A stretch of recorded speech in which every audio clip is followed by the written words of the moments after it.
नमस्कार दोस्तों, एजुकेशन 24 में आपका स्वागत है। दोस्तों आज का वीडियो आप सबके लिए बहुत ही खास होने वाला है, क्योंकि आज के इस वीडियो में मैं आपको बताऊंगा कि बीए परीक्षा में बिना पढ़े पास होने का तरीका क्या है। दोस्तों अगर आप तैयारी नहीं कर पाए हैं, बिल्कुल भी पढ़ाई नहीं की है, तो इस वीडियो को पूरा अंत तक जरूर देखिएगा, क्योंकि इस वीडियो के अंदर मैं आपको कुछ ऐसे तरीके बताऊंगा जिसका इस्तेमाल करके आप परीक्षा के अंदर पास हो जाएंगे। तो दोस्तों आइए देर न करते हुए वीडियो को शुरू करते हैं और जानते हैं। दोस्तों सबसे पहले आपको ये जानना जरूरी है कि कॉपी चेक करने वाले जो एग्जामिनर होते हैं आपको नंबर कैसे देते हैं। दोस्तों देखिए, कॉपी चेक करने वाले जो एग्जामिनर होते हैं वो आपकी कॉपी के अंदर 3-4 चीजें चेक करते हैं और 3-4 चीजें चेक करने के बाद ही आपको नंबर देते हैं। दोस्तों सबसे पहले आपकी कॉपी के अंदर चेक होता है आपका हेडिंग। दोस्तों अगर आप सभी प्रश्नों का हेडिंग अच्छे तरीके से लिखे हैं तो आपको नंबर मिलता है, अच्छा खासा नंबर मिलता है। दोस्तों दूसरा चीज चेक होता है आपका लिखावट। अगर आपकी लिखावट अच्छी है, आपकी राइटिंग अच्छी है, आप सभी प्रश्नों का उत्तर अच्छे तरीके से लिखे, आपकी राइटिंग बहुत अच्छा है, तो आपको अच्छा नंबर मिलता है। और तीसरा चीज चेक होता है दोस्तों आपका जो प्रश्न है, यानी कि आपने सभी प्रश्नों का उत्तर लिखा है कि नहीं लिखा है, कहीं आपने किसी प्रश्न को छोड़ा तो नहीं है। और अगर आपने किसी प्रश्न को नहीं छोड़ा है, सभी प्रश्नों का उत्तर दिया है, तो दोस्तों आपको अच्छा खासा नंबर मिल जाता है।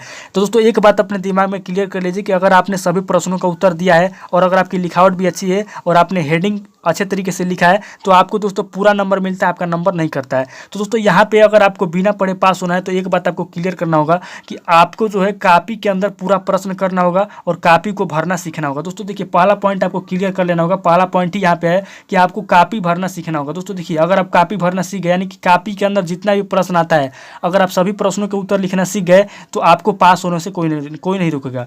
दोस्तों आप यहाँ पे क्वेश्चन कर सकते हैं कि सर मुझे तो कुछ भी नहीं आता है, और आप यहाँ पे बोल रहे हैं कि सभी प्रश्नों के उत्तर लिखना है, पूरा अच्छे तरीके से लिखना है, और मैंने कुछ भी पढ़ाई नहीं किया है तो मैं कैसे लिखूंगा। दोस्तों देखिए, आप कुछ भी पढ़ाई नहीं किए हैं, कोई बात नहीं, मैं आपको बता रहा हूँ, पूरा वीडियो को अंत तक जरूर देखिएगा। इस वीडियो को अंत तक देखने के बाद आपको क्लियर हो जाए कि मैं कहना क्या चाहता हूँ और मैं आपको जो बताना चाहता हूँ, अगर आप उसको फॉलो कर दिए तो आपको पास होने से कोई नहीं रोकेगा। दोस्तों देखिए, आपको कॉपी भरना सीखना होगा। अब कॉपी भरना सीखने के लिए आपको क्या करना होगा, 3 पॉइंट को पहले समझ लेते हैं। दोस्तों देखिए, 3 पॉइंट को पहले समझिए, उसके बाद मैं आपको बताऊंगा कि आगे क्या करना है। दोस्तों देखिए, सबसे पहले आपको क्या करना है कि प्रश्न के अनुसार हेडिंग लिखना है और प्रश्न से मिला जुला के लिखना है।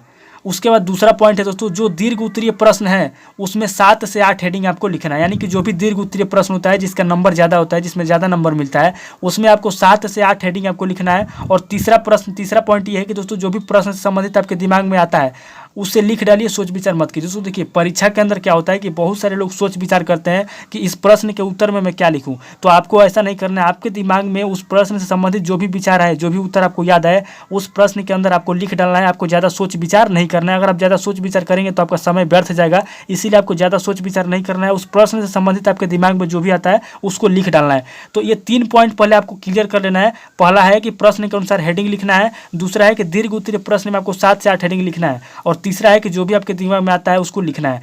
दोस्तों ये 3 पॉइंट पहले मैं आपको क्यों बताया, क्योंकि अगर आप 3 पॉइंट को क्लियर कर लेते हैं तो आपको पास होने से कोई नहीं रोक सकता है। अब दोस्तों आप यहाँ पे क्वेश्चन कर सकते हैं कि सर मुझे ना तो हेडिंग लिखने आता है, ना ही मुझे किसी प्रश्न का उत्तर याद है, और ना ही मेरे दिमाग में कोई क्वेश्चन या आंसर याद आता है परीक्षा के समय में। तो दोस्तों देखिए, मैं आपको पहले बता दूंगा कि आपको हेडिंग कैसे बनाना है, आपको कॉपी कैसे भरना है, और आपको किस तरीके से दीर्घ उत्तरीय प्रश्न के अंदर 7 से 8 हेडिंग बनाना है। तो दोस्तों आइए सबसे पहले हम लोग सीखते हैं कि कॉपी कैसे भरा जाता है परीक्षा के अंदर, और परीक्षा के अंदर हेडिंग कैसे बनाया जाता है। दोस्तों देखिए, मान लीजिए कि आपके परीक्षा के अंदर कोई प्रश्न आ गया, जैसे मान लीजिए यहाँ पे मैं प्रश्न आपको दिखा देता हूँ। जैसे मान लीजिए परीक्षा के अंदर आपका कोई प्रश्न आ गया कि चंद्रगुप्त मौर्य के प्रारंभिक जीवन तथा उसकी कृतियों का वर्णन कीजिए, क्या वह महान शासक था। दोस्तों मान लीजिए परीक्षा के अंदर आप बैठे हुए हैं, आपको कुछ नहीं आ रहा है, आपके सामने ये प्रश्न आ गया कि चंद्रगुप्त मौर्य के प्रारंभिक जीवन तथा उसकी कृतियों का वर्णन कीजिए, क्या वह महान शासक था। तो अब आपको क्या करना है कि प्रश्न के अंदर भी आपका हेडिंग छिपा होता है, प्रश्न के बाहर हेडिंग नहीं होता है, प्रश्न के अंदर ही आपका हेडिंग छुपा होता है, बस उसको 2 से 3 बार पढ़ने की जरूरत होती है। तो अब आप क्या कीजिए कि प्रश्न को 2 से 3 बार पढ़िए। 2 से 3 बार पढ़ेंगे तो आपके अंदर जो हेडिंग है प्रश्न के अंदर से ही निकल जाएगा।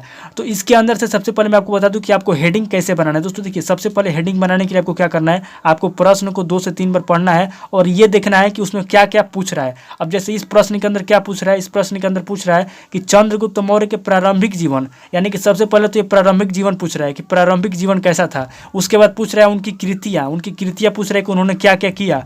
उसके बाद उनका वर्णन करने के लिए पूछ रहा है, और फिर वो बोल रहा है कि क्या वो महान शासक था, यानी कि वो पूछना चाहता है कि वो महान शासक था कि नहीं था, इसके बारे में भी वर्णन करने के लिए बोल रहा है।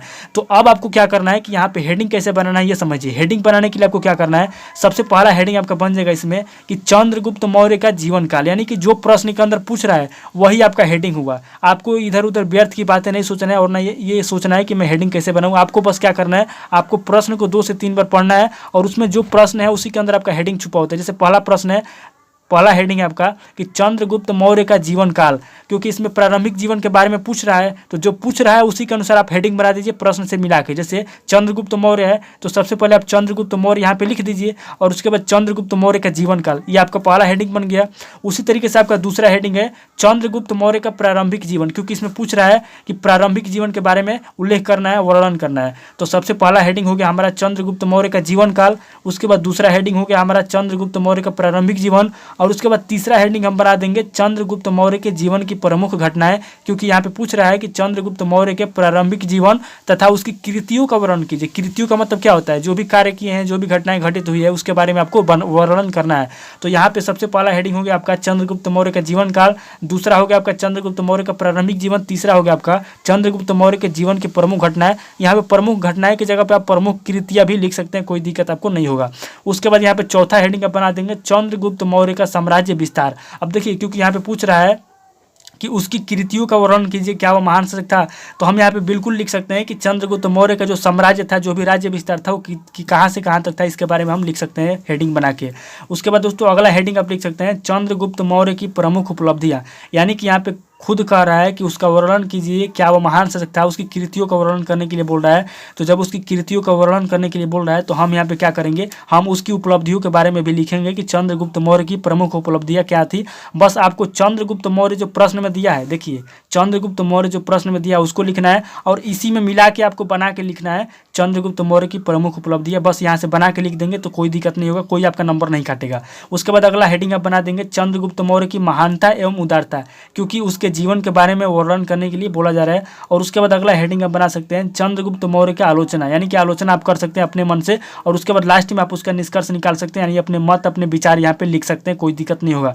तो दोस्तों किसी भी प्रश्न का उत्तर आप क्या कीजिए कि प्रश्न में जो भी प्रश्न दिया हुआ है, उस प्रश्न में जो भी पूछा जा रहा है उससे मिला जुला के आप जो भी हेडिंग लिखेंगे दोस्तों, वो हेडिंग आपका मान्य होगा। और इस तरीके से अगर आप हेडिंग बना के लिखेंगे, अब देखिए यहाँ पे कितना हेडिंग आपका बन गया, 1 2 3 4 5 6 7 8 8 हेडिंग आपका इसमें बन गया। यानी कि एक प्रश्न के अंदर अगर मान लीजिए कि ये दीर्घ उत्तरीय प्रश्न है और इसके अंदर अगर आप 8 हेडिंग बना के लिख दिए तो दोस्तों आपका नंबर नहीं कटेगा, बल्कि आपका नंबर अच्छा खासा मिलेगा। उसके बाद मान लीजिए दोस्तों एक और प्रश्न मैं आपको लेता हूँ बताने के लिए कि आपको जो हेडिंग होता है कैसे बनाया जाता है। दूसरा प्रश्न यहाँ पे ले लिया मैं कि मराठा साम्राज्य के प्रसार में शिवाजी की योग्यता एवं योगदान का मूल्यांकन कीजिए। अब यहाँ पे आपके सामने दूसरा प्रश्न आ गया।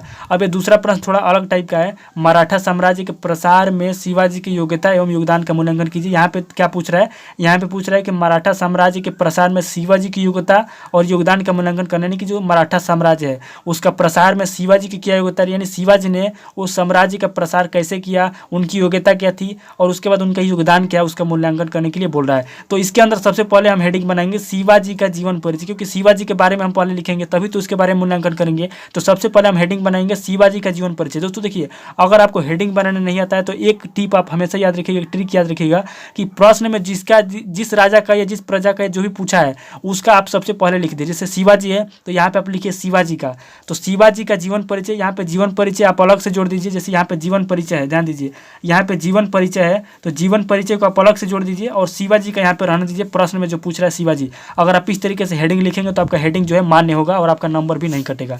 तो आप यहाँ पे लिख दिए शिवाजी का जीवन परिचय। उसके बाद दूसरा हेडिंग आप बना दिए शिवाजी का शासनकाल एवं साम्राज्य, क्योंकि इसके अंदर पूछा गया है कि मराठा साम्राज्य के प्रसार में शिवाजी की योग्यता एवं योगदान का मूल्यांकन कीजिए। तो हम यहाँ पे बिल्कुल लिख सकते हैं शिवाजी का शासनकाल एवं साम्राज्य, यानी शिवाजी के शासनकाल कब से कब तक था और उनके साम्राज्य कहाँ से कहाँ तक था, इसके बारे में हम लिख सकते हैं। उसके बाद तीसरा हेडिंग हम बना देंगे कि शिवाजी की योग्यता एवं योगदान। पूछा गया कि शिवाजी की योग्यता क्या थी, योगदान क्या था, तो आप इस प्रश्न के अंदर ही हेडिंग आपका दिया हुआ है कि शिवाजी की योग्यता, यहाँ से देखिए शिवाजी की योग्यता एवं योगदान दिया हुआ है कि नहीं दिया हुआ है, तो शिवाजी की योग्यता एवं योगदान इसके अंदर हेडिंग बना दीजिए, शिवाजी की योग्यता एवं योगदान आपका हेडिंग हो गया। उसके बाद अगला हेडिंग आप बना दीजिए मराठा साम्राज्य का प्रसार एवं विस्तार। मराठा साम्राज्य का प्रसार कहाँ से कहाँ तक था और इसका विस्तार कहाँ से कहाँ तक था, क्योंकि हम इसका मूल्यांकन कर रहे हैं। प्रश्न के अंदर साफ साफ दिया हुआ है कि मराठा साम्राज्य के प्रसार में शिवाजी की योग्यता एवं योगदान का मूल्यांकन कीजिए। तो हम यहाँ पे लिख सकते हैं मराठा साम्राज्य का प्रसार एवं विस्तार। उसके बाद अगला हेडिंग बना सकते हैं शिवाजी के प्रमुख उपलब्धियां, क्योंकि इसके बारे में लिख रहा है कि उसका मूल्यांकन कीजिए, शिवाजी की योग्यता के बारे में लिखिए, योगदान के बारे में लिखिए। तो हम यहाँ पे शिवाजी की जो भी प्रमुख उपलब्धियां हैं उसके बारे में हम यहाँ पे लिख सकते हैं कि शिवाजी के प्रमुख उपलब्धियां क्या थी। उसके बाद लास्ट में हम निष्कर्ष लिख सकते हैं और निष्कर्ष कर सकते हैं, कोई दिक्कत नहीं है। तो इस तरीके से आप इसमें देखिए तो ये 2 3 4 5 6, यहाँ पे आपका 6 जो है हेडिंग बन गया, यानी 6 हेडिंग आप लिख सकते हैं इसमें बना के, कोई दिक्कत नहीं है। तो दोस्तों जो भी आपको प्रश्न आपके सामने जो भी आता है उसका हेडिंग आपको इस तरीके से बनाना है कि प्रश्न में जो भी दिया हुआ है उस प्रश्न से मिला जुला के आपको हेडिंग बना के लिखना है। क्योंकि अगर आप दीर्घ उत्तरीय प्रश्न का उत्तर जो है अगर उसके अंदर आप 7 से 8 हेडिंग या 6 हेडिंग लिख दिए तो आपका नंबर नहीं कटेगा, बल्कि आपको पूरा नंबर मिलेगा। तो ये तो क्लियर हो गया। अब दोस्तों यहाँ पे एक चीज़ और क्लियर कर लीजिए कि जो भी आप उत्तर लिख रहे हैं अपने कॉपी के अंदर साफ सुथरा अच्छे से लिखिए। दोस्तों देखिए, अगर आपको ज़्यादा नंबर पाना है या अच्छा नंबर पाना है तो उसके लिए ज़रूरी है कि आप जो भी लिख रहे हैं उसके अंदर साफ सुथरा लिखिए और अच्छे से लिखिए। उसके बाद दूसरा पॉइंट है कि अगर शब्द गलत हो जाए तो हाईलाइट ना करें, उसे छोड़ दें। दोस्तों देखिए, अगर मान लीजिए कोई शब्द लिख रहे हैं, जैसे उत्तर लिख रहे हैं आप, उत्तर लिखते समय कोई शब्द गलत हो गया तो उसको क्या कीजिए कि उसको गलत हो गया तो उसको छोड़ दीजिए, ज़्यादा काट पीट मत कीजिए। क्योंकि अगर आप काट पीट करेंगे तो दिक्कत हो जाएगा। आपको काट पीट नहीं करना है, आपको छोड़ देना है और उसको हाईलाइट भी नहीं करना है, वरना आपका जो एग्जामिनर कॉपी चेक करने वाला होता है अगर उसको दिखेगा तो आपका नंबर काटेगा। इसीलिए जो भी शब्द गलत हो जाए उसको छोड़ दीजिए, उसको हाईलाइट मत करिए। और जो तीसरा पॉइंट है इसको ध्यान दीजिए, सभी प्रश्न हल करना। दोस्तों कि आपको किसी भी प्रश्न को छोड़ना नहीं है, उस प्रश्न का आप उत्तर बना के लिखिए, लेकिन उस प्रश्न को छोड़ना नहीं है। क्योंकि अगर आप प्रश्न छोड़ेंगे तो वैसे ही आप पढ़ाई लिखाई नहीं किए हैं, अगर आप प्रश्न छोड़ देंगे तो और आपका नंबर कट जाएगा।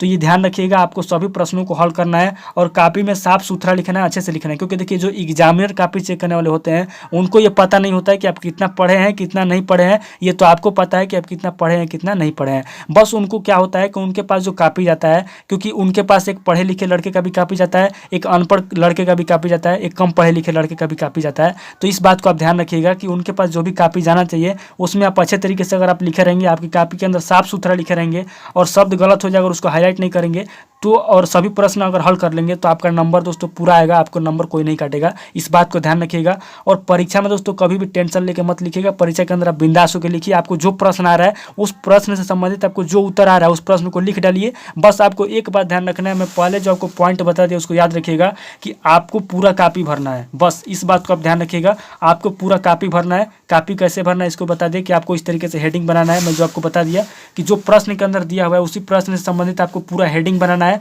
और दीर्घ उत्तरीय प्रश्न के अंदर आपको 7 से 8 हेडिंग, 6 कम से कम 6 या 5 हेडिंग आपको बना के लिखना है। अगर आप इस तरीके से लिख दिए और अगर आपको कुछ भी नहीं आता है तो मैं गारंटी देता हूँ कि कम से कम 35 से 40 नंबर आपको मिल जाएगा 100 नंबर में से। क्योंकि एक वीडियो इससे पहले जो मैं बताया था कि बीए परीक्षा में बिना पढ़े पास होने का तरीका क्या है, उसमें से बहुत सारे ऐसे स्टूडेंट थे जिन्होंने कुछ भी तैयारी नहीं किया था, लेकिन उनका 100 में से 35 नंबर, 40 नंबर, 45 नंबर आया था। तो इस वीडियो को देखने वाले से मेरा रिक्वेस्ट है कि मैं जिस तरीके से बताया हूँ उस तरीके से आप लिखिए, कॉपी को पूरा भरिए और जो भी आप लिखिए अच्छे तरीके से साफ सुथरा लिखिए, आपका पूरा नंबर आएगा। तो दोस्तों अगर आपको ये वीडियो अच्छा लगे तो वीडियो को लाइक कीजिए, शेयर कीजिए और अगर आप इस चैनल पर नए हैं तो चैनल को सब्सक्राइब कर लीजिए, बेल आइकन को प्रेस कर दीजिए।